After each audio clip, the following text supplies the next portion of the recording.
Prime Minister Narendra Modi inaugurated the Sri Madhusudan Sai Institute of Medical Sciences and Research in Chikkabalapur in Polbound, Karnataka state.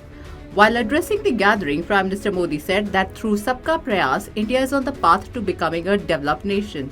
He further added that the government has taken all possible steps to improve the health infrastructure of the country. Prime Minister Modi said that the medical college that has been inaugurated at Chikkabalapur will strengthen his government's mission to provide the best healthcare facilities to the poor and the middle class. The Prime Minister gave the example of Jan Aushadhi Kendras or low-price medicine and informed that there are about 10,000 Jan Aushadhi Kendras across the country today, out of which more than 1,000 are located in Karnataka.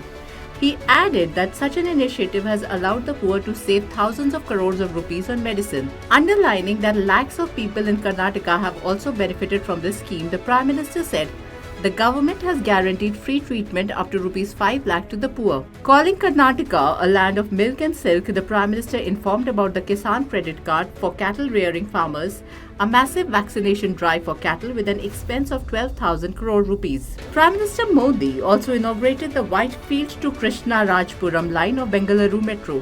The 13.71-kilometer stretch of the metro line is built at a cost of rupees 4,250 crores. While inaugurating the metro line, the Prime Minister interacted with the staff and construction workers of the metro line. During his visit to Karnataka, Prime Minister Modi also addressed a mega rally in Davangere.